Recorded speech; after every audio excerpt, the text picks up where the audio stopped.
Hello and welcome to In Search of Purpose with Sal Hanvey.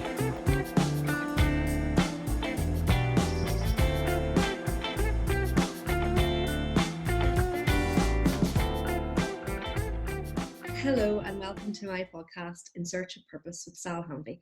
Today I am very happy to welcome to us John Hardy from the Green Party. Hi John. Hey Sal, thank you very much for having me on. It's a pleasure. Great. John, just tell me a bit about what's been happening with you at the moment, considering lockdowns enforced and in place with regards to your work, and tell us a bit about what it is that you do. Yeah, so my official title is Campaigns Officer with the Scottish Green Party. So I work for the party itself. I'm not a paid politician. I'm not elected. I work in the, I guess you call it the head office, or at least I did. And it's my job to help them with planning and implementing different campaigns, from elections through to single issue things, around buses or climate change or animal welfare and things like that. So a lot of, it's a very active job, it's a very sort of hands-on job usually. So it's been a bit of a shock sort of transitioning to lockdown, where you're a campaigns officer who doesn't really have any active ongoing campaigns at the moment. So it has had quite an impact. I've been working at home since before the lockdown. We took that decision to close the office. So there's just been a lot of online, a lot of sort of Zoom and go-to and Skype meetings and things like that. I think everyone's in the same boat at the moment. And it's really just about finding alternative ways to campaign and to get involved in activism and to engage our members, to sort of try and keep them active and try and keep them interested. So it's been quite a challenge, to say the least. What sort of things are you doing in order to make that happen? Because obviously, with the likes of the work that you do, campaign means people getting together collectively, actively, and personally in such a way. So that must be extremely difficult, considering that you've been doing the work that you've been doing for so long, and then all of a sudden something that you've never ever experienced or expected has actually just happened. So how are you keeping that going? Is that with those meetings? Is that with those conversations? Have you got strategies in place in order to implement further down the line? Yeah, so I mean, as you say, this is something that no one has experienced before. It's not something you never would have thought to draw up a contingency plan for a global pandemic and how to campaign in circumstances.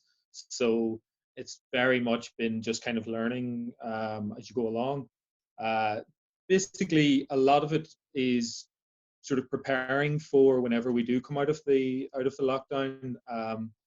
I mean, we're in Scotland. We're a year out from the next big Holyrood election. So the Scottish Parliament elections will be in May next year, 2021. So what we should be doing at the moment as a party is campaigning. We should have people out knocking doors and meeting voters, but obviously we can't do that because of the physical restrictions. Yeah. So it's trying to make sure that people are ready whenever the lockdown finishes to basically jump straight into the campaign. We have our candidates selected, so it's about trying to build up their profiles. Even if they can't go out and meet people, they can still do press work, a lot of the social media stuff.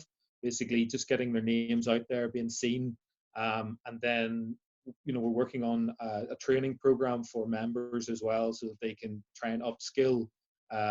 Even though we don't have the opportunity for face-to-face campaigning at the moment. Yeah, exactly. And it's trying to keep that momentum going and keep everyone motivated in such a way in order to keep that momentum going. So I can understand that there is a bit of a ambiguity around trying to do that when it's something you've never faced before. A bit different, obviously, from a good few years back when, obviously, I mean, you're from County Down, like myself, and you started out in the Green Party over here. Can you tell us a bit about when that was, why that was, what inspired you to actually work with them over here?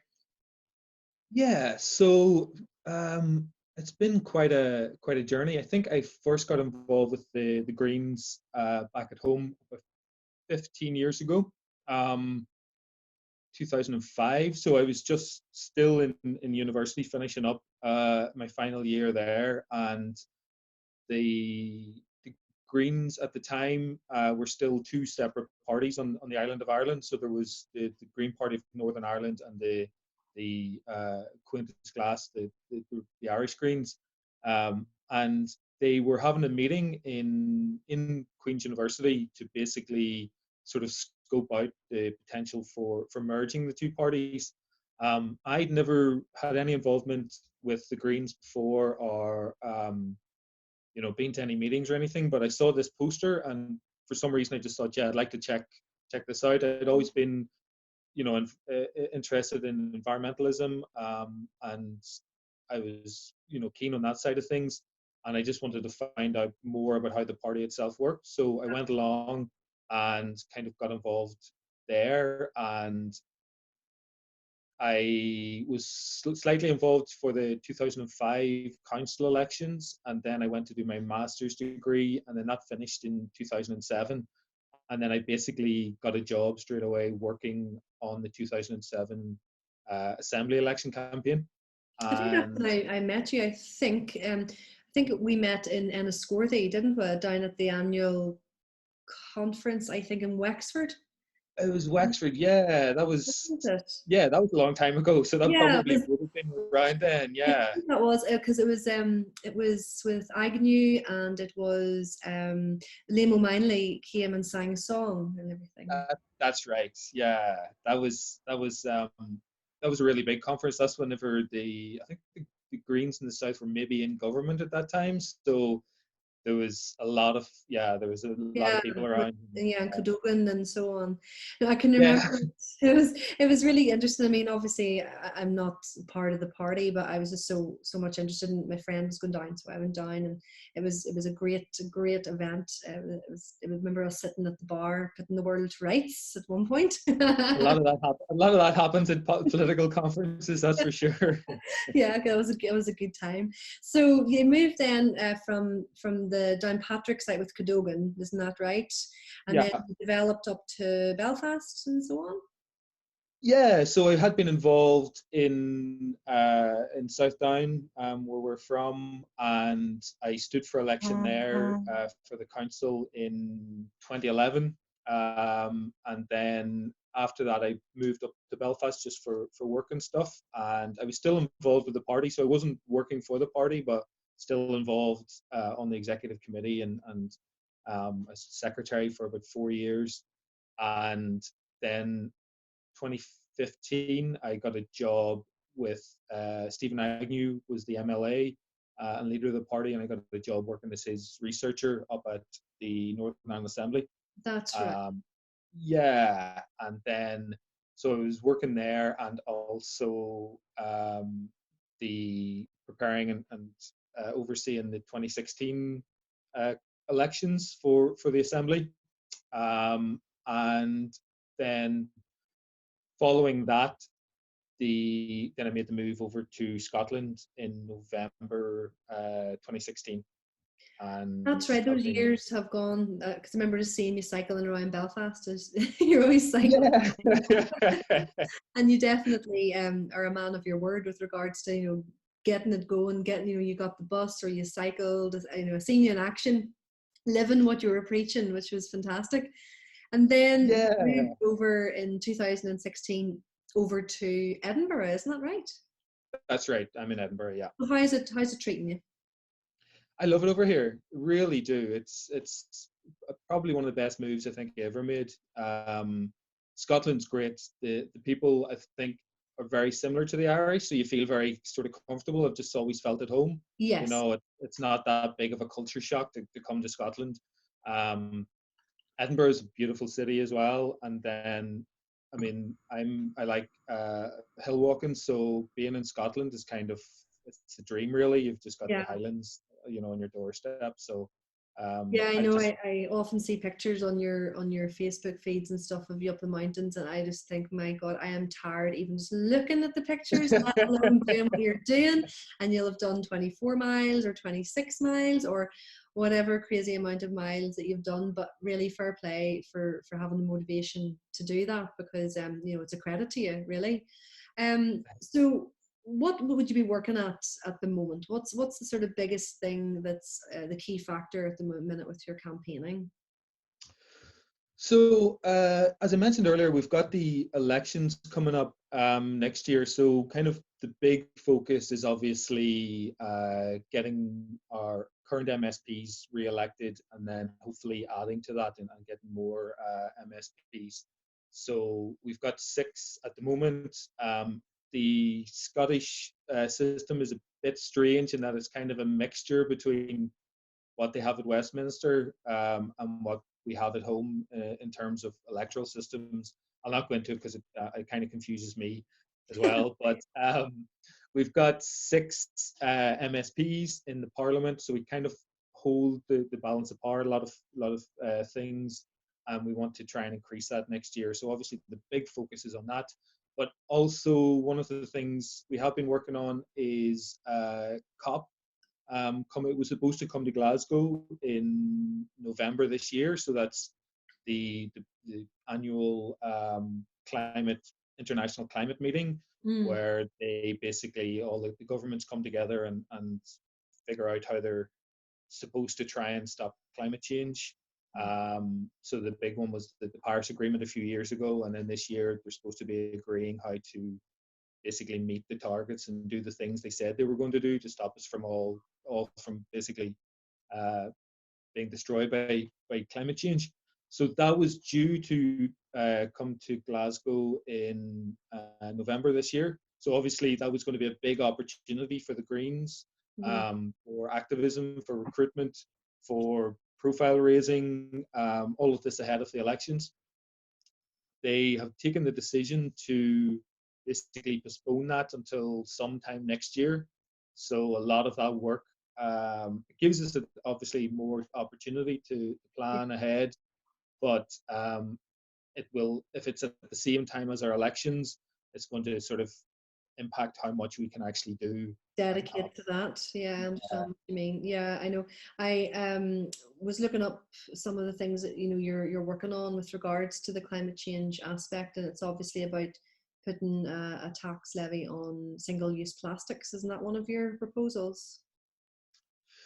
Yeah, I mean, there's small things like that that we can do to try and make a difference. It's very easy.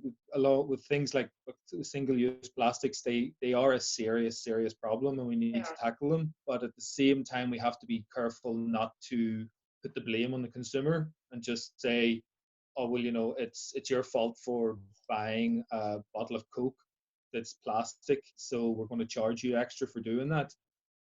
Really, it's the manufacturers.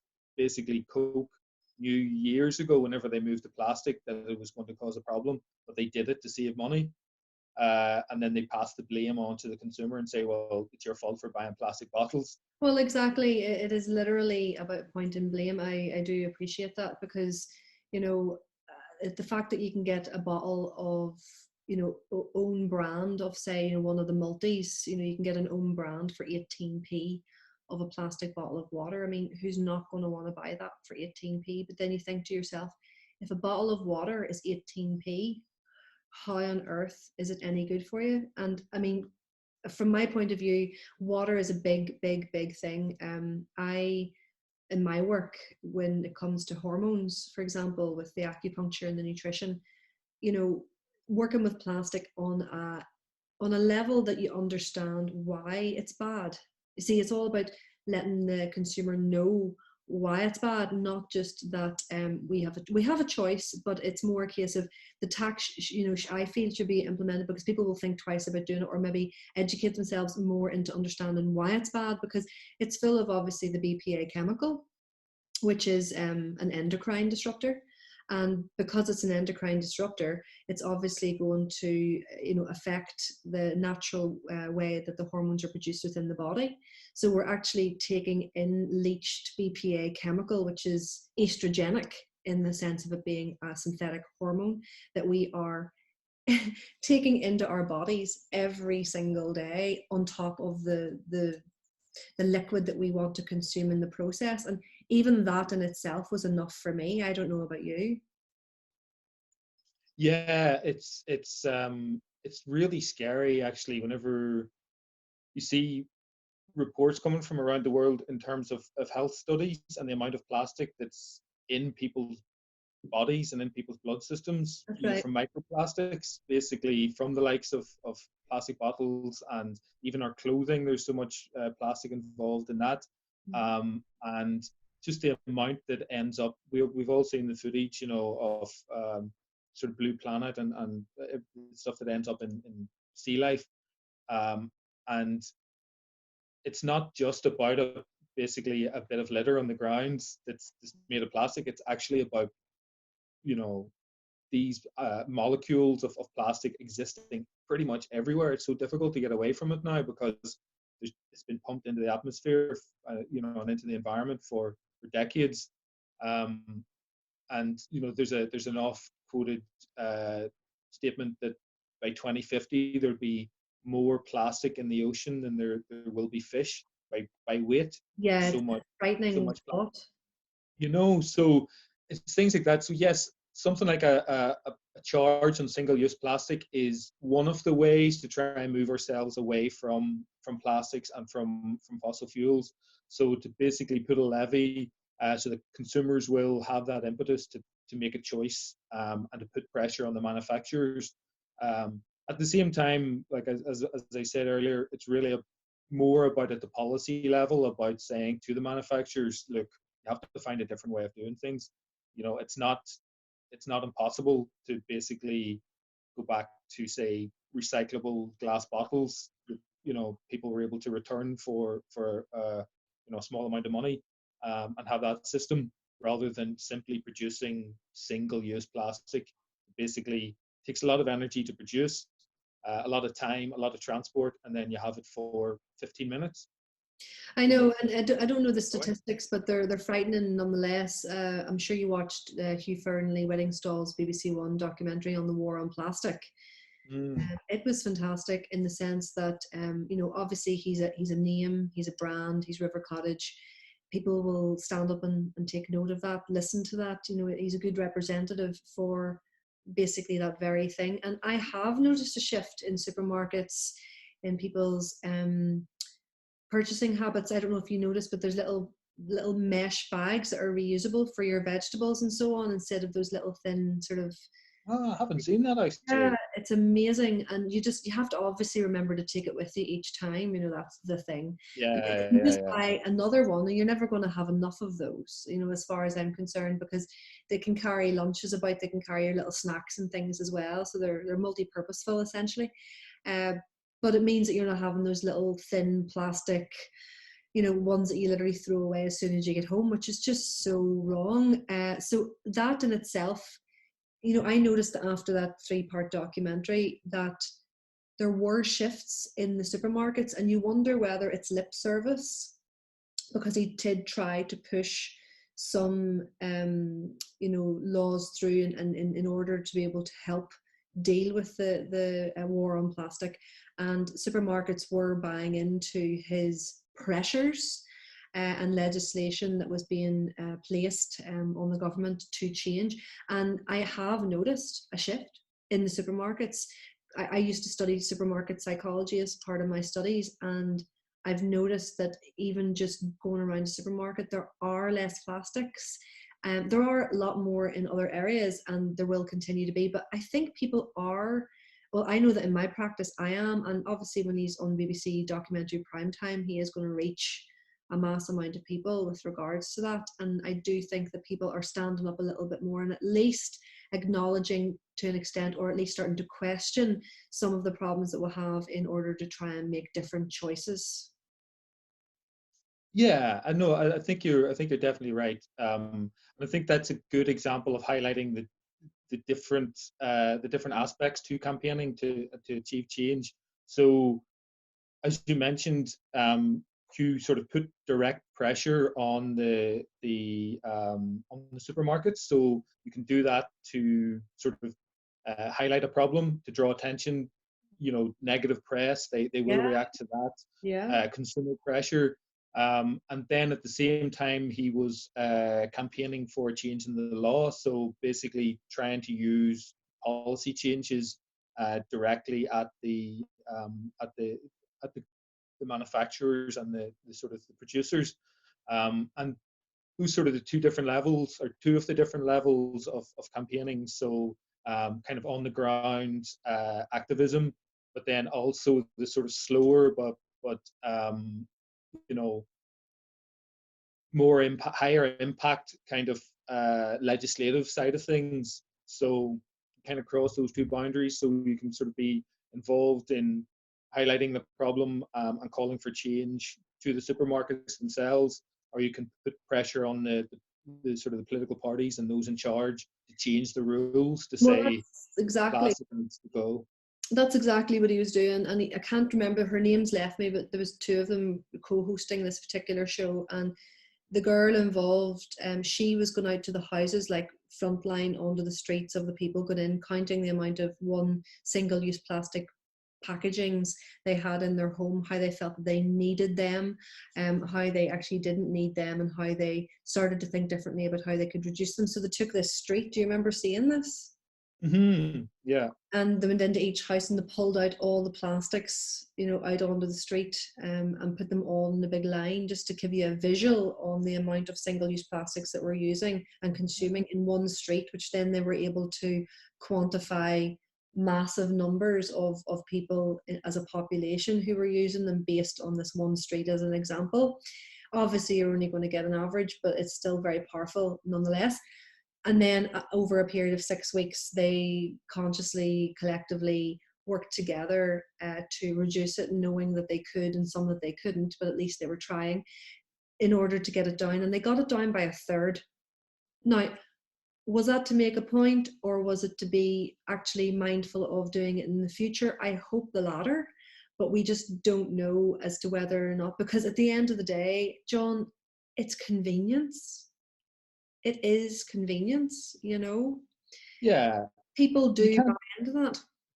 Absolutely. I mean, and that's the thing. Like, as I said before, it's not about shaming and blaming the consumer. If someone goes into a shop and they need, say, a bottle of water, or they want a bottle of water, and the only option they have is the plastic bottle in the refrigerator, they can go around several different shops looking to try and find a different alternative, a glass bottle. Um, but it's the convenience. It's there. It's the only option they have. They're going to take it. So there's no point in blaming them to say, oh, you shouldn't be buying this plastic if they don't have the choice. The manufacturers aren't providing them with the choice to basically buy something else. So that's why you have to put pressure on the supermarkets and on the manufacturers to say, actually, no, plastic. We need a different choice. We need something else. I know, but it's funny that the psychology behind consumption, to the point where if you look at the likes of San Pellegrino or Perrier water, which is in glass, so nice green glass bottles, you almost on a subconscious level associate it with something of luxury, of a treat, whereas the plastic ones almost seem like a necessity for hydration. Yeah, and that's because there is a higher price, a higher cost for glass, but simply because the glass is being treated as single use as well. So you're paying more money for a glass bottle, which you're going to drink once and throw it away, in the Very same true. way that you're going to buy the plastic bottle, drink it once That's and throw it interesting. away. So, Yeah. so there's more cost with the glass bottle. Whereas if we had a system of, you know, uh, pay and return. So even if you have a plastic bottle and you're taking it to the shop and getting some money back, or you're taking that glass bottle, that's going to reduce the cost of the glass. You should be reusing glass several times. Of But it's course, But one question, actually, I don't know if you can be able to answer it for me, but I'm just thinking about that now. It's a really interesting point that you're making. It's still single-use glass or single-use plastic regardless. You automatically think that one dominates or is better than the other, but I do understand what you mean. But the journey of plastic from when you actually get it, where they say it's going to go and where in fact it ends up going, into the lakes, into the rivers, into this back into the system that way. Glass doesn't seem to, obviously, am I wrong in saying that? Am I naive in saying that glass obviously does get reused? Yeah, well, the thing about plastic, a lot of plastics is that you can only recycle it down. So you can't, if you have a bottle, a lot of the time that bottle can't be recycled into, a plastic bottle can't be recycled into another plastic bottle. It can only be recycled into something lower grade, so whatever else that they need to sort of, they can turn it into, something else, but that's not as sort of high quality as a bottle. Okay. Um, Whereas with glass, you basically melt the glass down and just make another glass bottle. But I like that. So yeah, which is much better. Yeah. You're basically keeping the same product and just reforming it. Whereas with the plastic, you literally get a lot of plastic bottles, but then you can only turn them into, you know, insulation or something else that's not as sort of high quality. Exactly. And that is the problem, because it is cheap, it's convenient, it's easy to use, but at the end of the day, it is affecting the environment. It is affecting hormone endocrine disruption within the system, which is so damaging. So from your point of view, it's more of an environmental thing. From my point of view, it's more of a hormonal ethical thing. So I suppose, in one regard, it's both a problem to both of us in both our practices, but for different reasons. Yeah, totally. I mean, and it's not even about sort of pigeonholing it into it's an environmental problem, or it's a health problem, because of the, as you said, it covers both those aspects. So it's not just about trying to stop littering or trying to save the fish or the birds. It's actually about trying to save ourselves as well. As you say, the really negative impacts of plastic on our health. um, and that's one of the things as well that we try to push, is the fact that something like climate change, or like plastics, or chemical overuse, whatever it is, that it's not just about the environment. The environment is us as well. So Yeah. all these things don't just impact the polar bears, don't just impact orangutans. They literally are impacting us as well.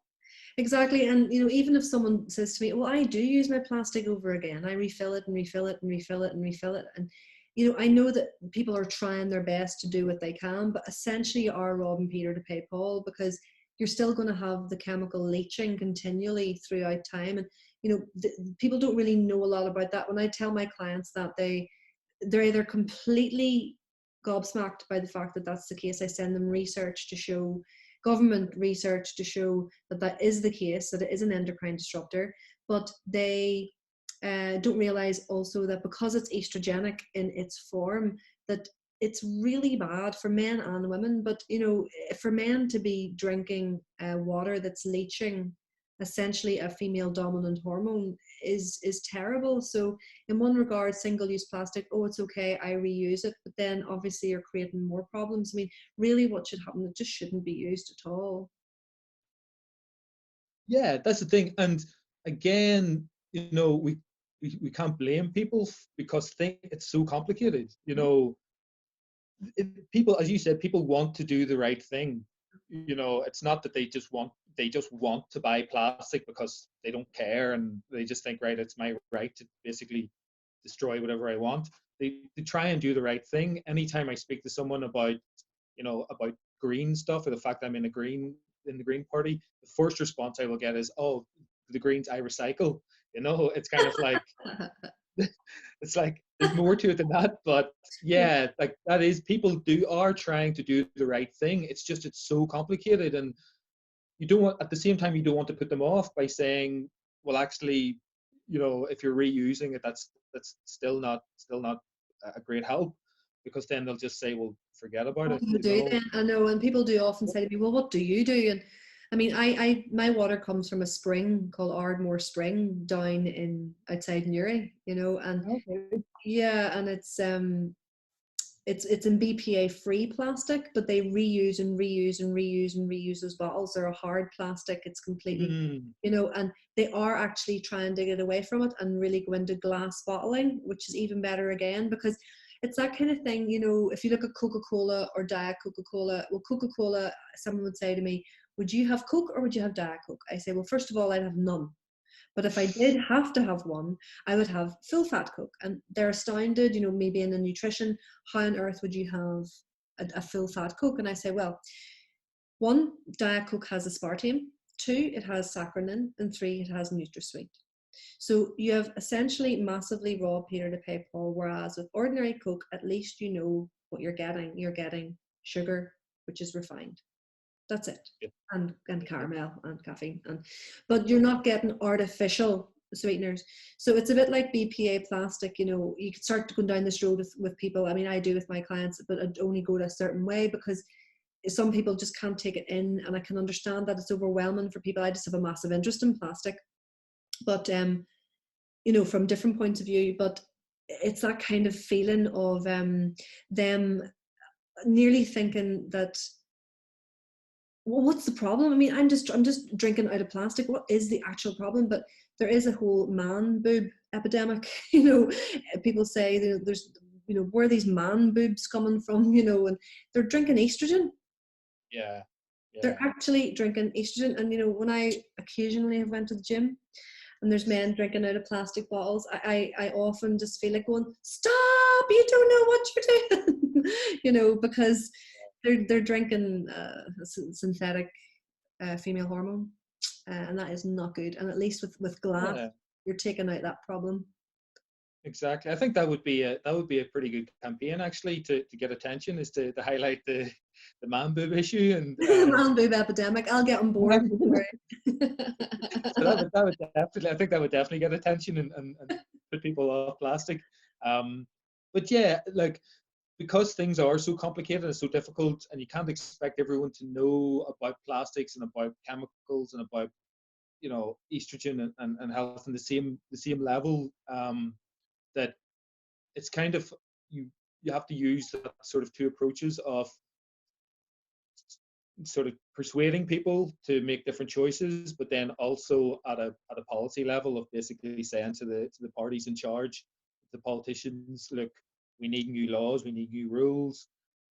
We need you to say to the manufacturers, look, basically this is wrong, and we need to find another way. I know you kind of do feel like you're banging your head off a brick wall when it comes to it. But then, you know, when I say that I went to the supermarket and did see that plastic bag that was reusable, which was like a little mesh bag, almost like a Hessian, Oh, it okay. did give me hope, you know. So we could be here all day talking about that, but let's move on to something else that is really interesting at the moment. Uh, it's awful, the COVID-19, obviously the coronavirus. It's terrible beyond words. We know that, John. All of it, no matter what way you look at it, it's bad now. But one thing that has come to light in this whole coronavirus epidemic, pandemic, is we're seeing clearer skies, we're seeing cleaner air. It's funny because, you know, it's like the dream of people who work in climate change or people who work with environmental studies. They only ever dream of what it could possibly look like. You know, the iconic picture of Delhi from last week that showed Yeah. mountains for the first time, you know, and, you know, to actually see that is remarkable and also breathtaking. But it also shows what has literally been behind a mask of haze, pollution, whatever term you want to use for it. But you never would have thought, you know, it's a dream of the likes of environmentalists to imagine what it would look like, but never were able to see it because there was always so many planes in the sky, there were always so many cars on the ground, there was always so much transport, and you were never able to actually see it. What's it like? Are you having conversations among your colleagues about that? Yeah, I mean, that's a big thing that has come up, and even just last night, I went to the shop yesterday evening, and on the way back, I noticed that the loudest thing I could hear was birdsong. And Lovely. this is in, this was in the center of Edinburgh, and the loudest noise I could hear was birdsong in the evening. That's beautiful. Um, and it's I think you're right in terms of it's giving us an opportunity of showing or seeing how things can be different. It's unfortunate that it's taken a global pandemic for this to happen, but it's sort of saying, well, look, actually, the way we were doing things wasn't great. There was so much pollution, there was all these environmental problems, and if you just take a step back for a while and give nature a chance that it can actually, it can regenerate and it can come back. So yeah, I think basically what we're trying to do is say, look, we don't want to just say, okay, well, let's keep everyone locked in, and then everything will be fine, I because know. that's just it's just not logical. But basically to be able to say, well, look, a different world is possible, and let's not go back to business as usual. You mentioned air pollution, and I think that's a really key point, is the fact that the studies have shown, it was in the Guardian the other day, that areas of high air pollution have a higher incidence and are impacted more highly by COVID itself, because of it's a respiratory disease. Yes, yes. So that's directly linked then as well to climate change, because of fumes and the pollution that's creating the air pollution. That's right, yeah. So basically what we're trying to say is, actually, we can now get a grasp on how the fossil fuel industry is creating pollution, which is then impacting people's health, which is then putting us more at risk of COVID, which is itself a direct effect of capitalism and people's impact on the environment. Yeah. So it's sort of just given this opportunity to say, well, look, these are the problems that there was when we were just doing things the way we were doing them. This is how things could be different. So once we come out of this, let's just do things differently and do things better. It is like a silver lining on the cloud, no pun intended, and I do think that it does give hope. As you say, it's unrealistic to believe that that's the way it's going to be, that we're going to see the Delhi and the mountain skyline forever, but it just pulls the veil back, of what's behind and what's achievable, or at least something to be able to actually see, look, this can, as you say, be done if we just are more mindful of what's actually going on. And one of your policies I was reading was about bringing in a car parking levy for workers in the workplace. Yeah, so that was quite a Interesting. controversial policy that we managed to get included in the Scottish budget last year through our negotiations. And the workplace parking levy, it was kind of taken by some of the other parties to, they try to use it to hammer us and say that we were charging people for driving and doing this.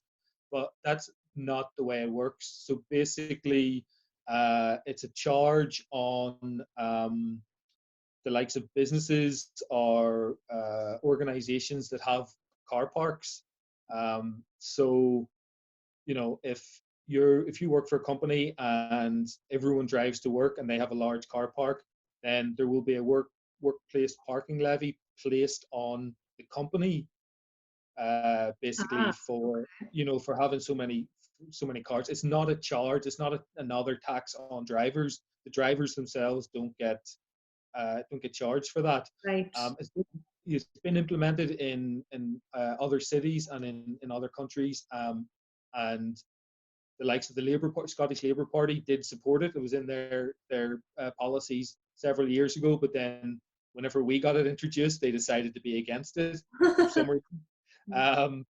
But yeah, it's basically, again, it's not about punishing the individual or punishing the driver. It's about trying to change mindsets. So it's trying to say, well, look, if employers are being charged for having all these workplace car parks, then it will be in their interest to try and find alternative ways for people to get to work, or for people to work from home. And again, just like what we're talking about before, not only has this given us the opportunity to see blue skies and hear birdsong, it has also given us the opportunity to see that people can work from home. That's the point, and that's what I was moving on to discuss. Yes.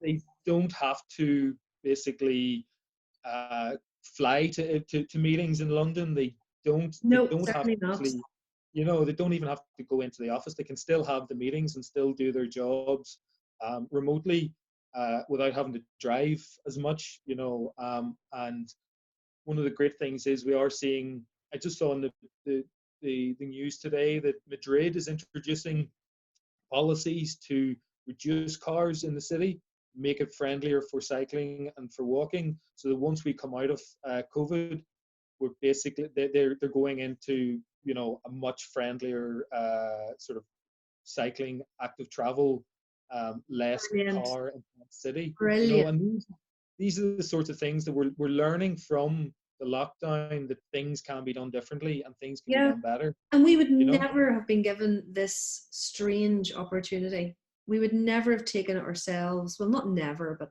it would have been much more difficult to implement them all ourselves collectively as a community and as a country and as a globe, because it would all be so scattered individual. But because this is actually impacting, on a pandemic level, it's great in the sense that it allows us to think collectively about something, hopefully for the betterment and the good of the environment and communities, and compassion, and understanding that. I understand why tubes in London have to continue. I understand why buses in Belfast have to continue.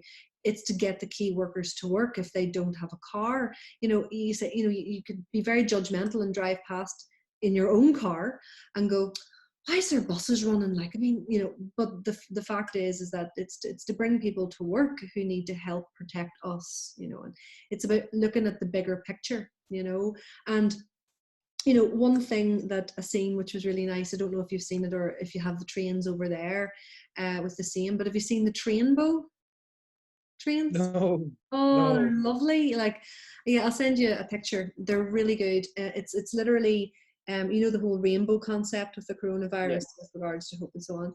But the trains have now all been painted over here, Oh, cool. and there is literally writing Trainbow, and it's fantastic. It's such a Oh, an iconic kind of picture in relation to what's actually going on, so that's good. But it does show you just, I mean, one of my friends, she works from home. She is always on the computer working, but she would go to France quite a lot for meetings, and they're making it work. This is the point. I actually think that a lot of the time in these companies where you're flying here for one day, flying back for one day, it's literally lip service and also box ticking with regards to so many meetings a year where there's contact face to face, even if it's a remote job. And I understand that, and I suppose if you're not traveling to and from work every day, then is the odd flight justified?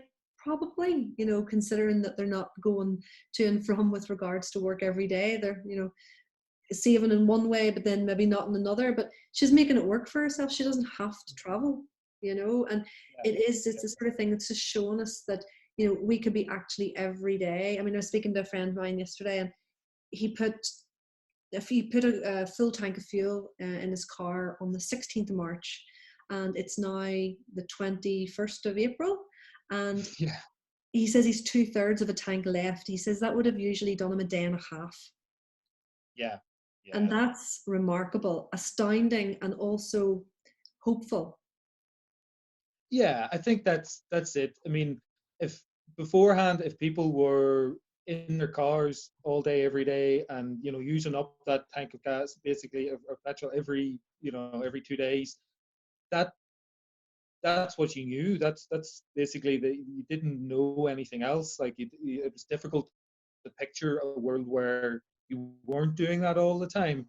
Whereas, as you say, this has given us that opportunity, that sort of breathing space to say, well, hold on a minute. Actually, I haven't been haven't been in my car in a month. I'm saving all this money. I'm still able to do my job. Um, there's You're saving obviously, time. You're saving so much time. yeah, I think that's one of the things as well. It's obviously it's not ideal in any way, particularly for people with families at home and stuff. But at the same time, there's so many benefits to it, and I think we're getting to actually experience them now and witness them.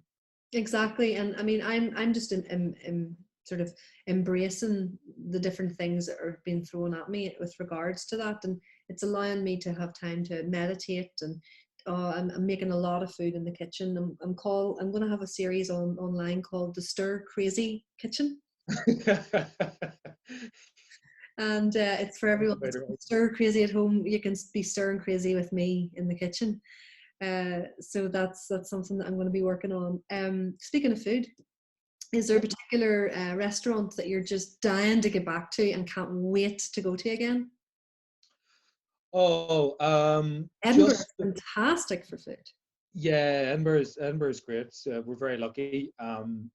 Just before the lockdown, I was in a vegetarian vegan restaurant called it's called David Watt or David White, something like that. And I'd only been in it for the first time, and that was just the one time. But yeah, it was I think incredible. I know the one you mean. You walk in and you've got a section to the left and a section to the right, or is that the right one?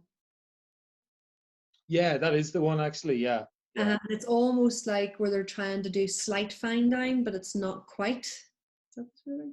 Yeah, it's like they present it quite sort of high end, but it's reasonable. That's Yeah, right. it's reasonably Been priced.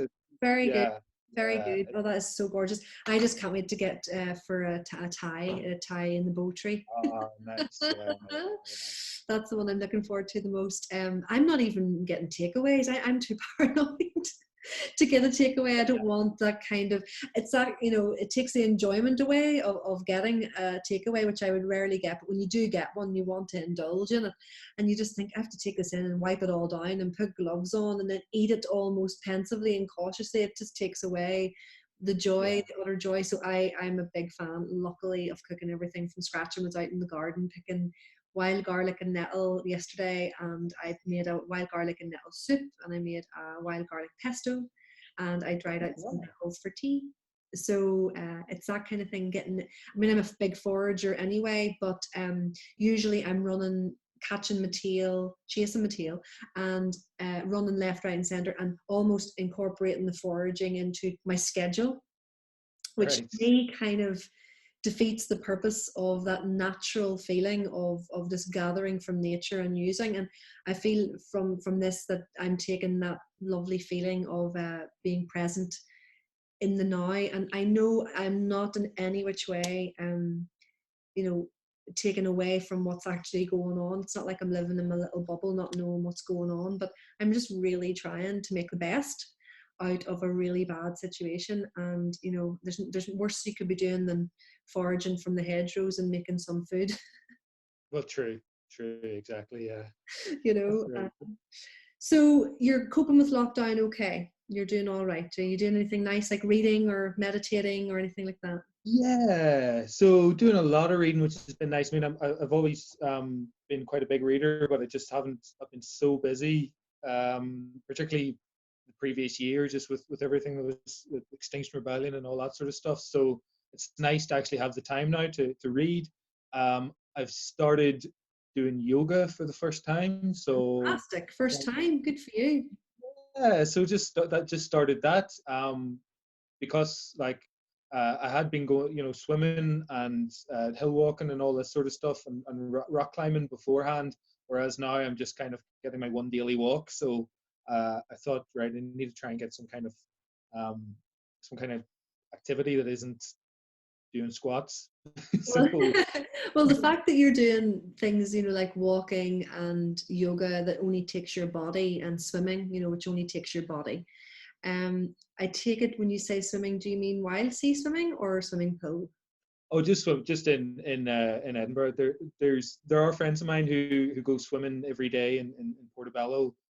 in the sea. Are you going to But take the leap, John?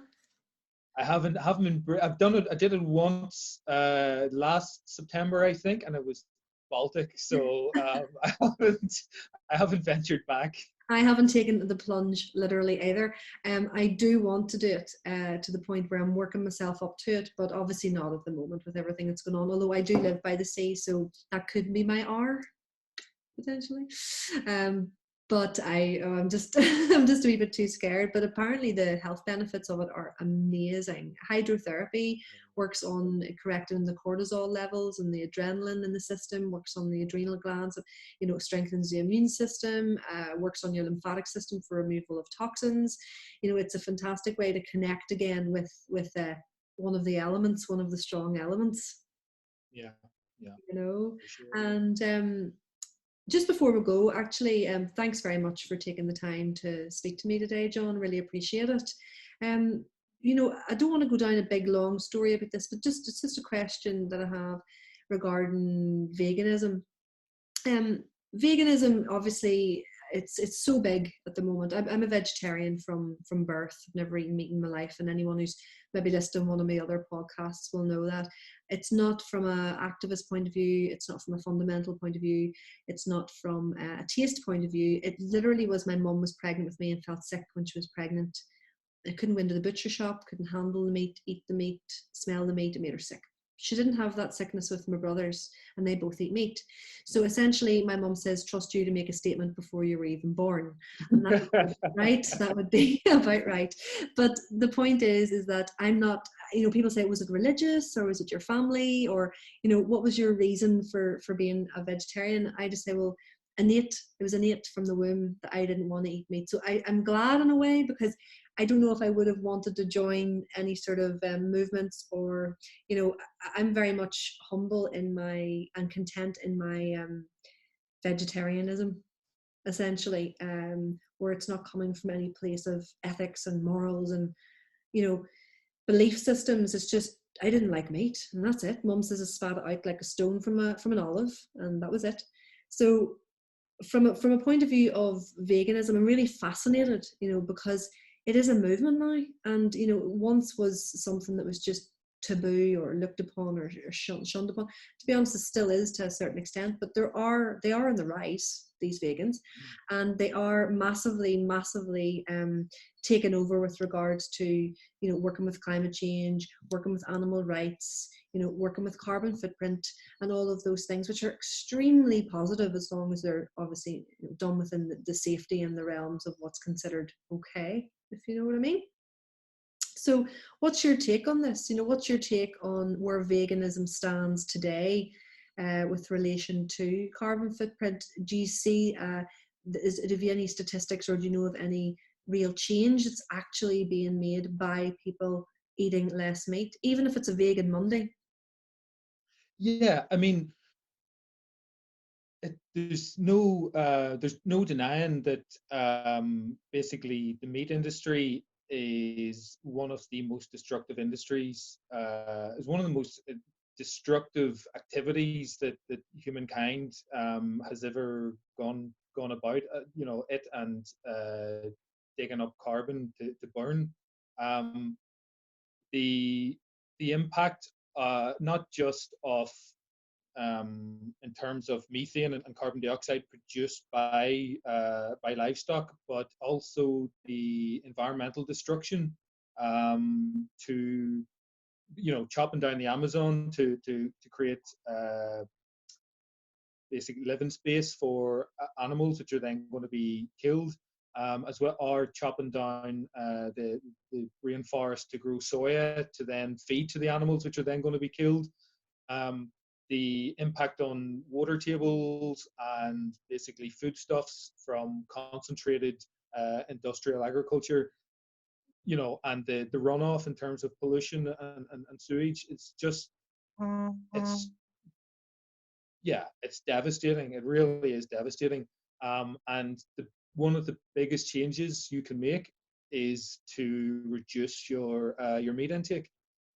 So it's not, yes, going fully vegan is the best thing you can do, but even just reducing your meat intake as you said, if it's a meat-free Monday or something like that, has a massive impact.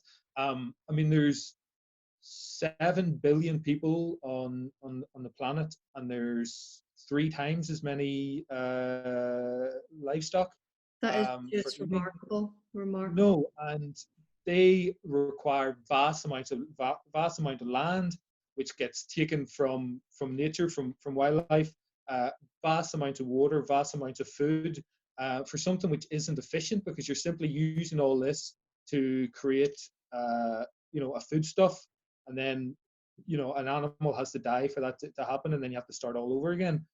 Um, and basically, as I was saying earlier, then that's also uh, creating things like COVID, where we're imposing on wildlife, and then sort of the negative impacts then come back.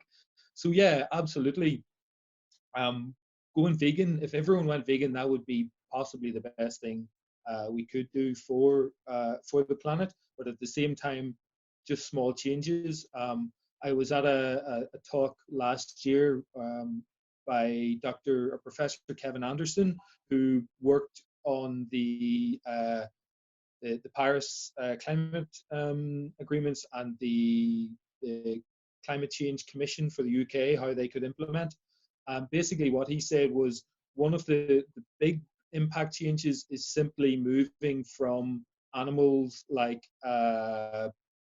cows and is it cows and sheep that have several stomachs? Yeah, Yeah, so from that to pork and chicken that only have one stomach, that actually has a massive impact on the carbon emissions I didn't know that you that. would. Yeah, simply because they have more stomachs, they're creating more gas. Wow, Um, so that would reduce your carbon emissions by a third straight away, just for food. that's Um, remarkable. just by making a simple change, by going from beef and beef and lamb to pork and chicken. Well, of course, it's better then to have a more plant-based diet. Of course, And yeah, that's that's certainly, yeah. that's something I've done. I'm certainly, I don't I don't think I've actually eaten meat in the whole time of the lockdown, so that's a big change. Brilliant. I would have maybe eaten meat once a week before that. Um, and really, I sort of got interested in vegetarianism because of the carbon impact. So I am one of those people that are basically doing it for an That's brilliant environmental though. And reason. I know that if I wasn't a vegetarian and I knew what I do know and what you're telling me, I definitely would be a convert. There is no question about it. I mean, how could you, the way I look at it is, how could you live with yourself if you didn't make some sort of change, some sort of effort to make a change and to make it count, you know? Yeah. It's Finnebrogue Farm in Downpatrick. I don't know if you've heard about it, but it's a big meat farm, naked bacon. It's notorious for sulfite-free bacon. They're trying to do something. But they've actually opened up and spent something like £3 million on an investment on a vegetarian and vegan factory. Did you know that? I didn't know. Yeah, and they're trying to reduce the carbon emissions by actually making the produce here and keeping it vegetarian and vegan. I think it's mostly vegan, so it's quite ironic because they're notorious for their meat, venison Yeah. and Yeah. bacon, and now they're actually doing this, and it's at least it's something. I think that it's people realize that people want to think more about the environment, and I've done some health talks and some food and cookery demos and things like that, and people who are real notorious carnivores have come up and tasted some of my food, and not to blow my own trumpet, but they couldn't get over that there was no meat in it. And it's not because I gave them corn or soya or tofu, because to be quite honest with you, I do feel there's a wee touch of robbing Peter to pay Paul, because there's as much environmental concern around soya, as I'm sure you know. It's that kind of, where do you go, how do you live, how do you eat, because there's always a problem somewhere. But it's Uh, just about keeping it in moderation. I do have the odd bit of tofu and the odd bit of soya and the odd bit of corn, but rarely. I try and keep it as plant-based as possible. Not, again, to be quite honest, not just for environmental concerns and for carbon footprint and emissions. It's more just for the taste better. Yeah, absolutely. And I think it's worth mentioning, like, about soya and tofu and stuff, that, like, I think it's 85% of all the soya that gets grown in the world gets used as animal feed. So actually, you know, you hear a lot of people saying, "Oh, vegetarians are destroying the rainforest because of all the soya that has to get grown." No, But I know. actually, the rainforest is getting destroyed to grow soya to feed to animals. So actually, by being a meat eater, you're getting a double whammy of You're the double whammy, exactly. It's not oh, really paradoxical, isn't it? yeah. Yeah, I But know. I think it's worth it's worth remembering. And you were saying about sort of like the health benefits of like vegan cooking. And again, it goes back to what we were saying earlier, that it's not just about the environment; it's also about people. So not only are you helping to address climate change and to wildlife destruction, but you're also helping yourself. So It's a win-win. To me, it's just a no-brainer, And at the end of the day, a cow only eats grass. yeah, You know, yeah. that's just, And then obviously in India, it's a sacred animal. It's seen as being the sacred animal. I think that's amazing. My favorite food in the world is Indian food as well, so that helps. But I could talk to you all day about this, and I will let you go now. It's been great chatting with you, John. I really appreciate your time, and keep up the good work. It's all food for thought. You too. Thank you very much, Sal. All right, take care. Cheers. Bye.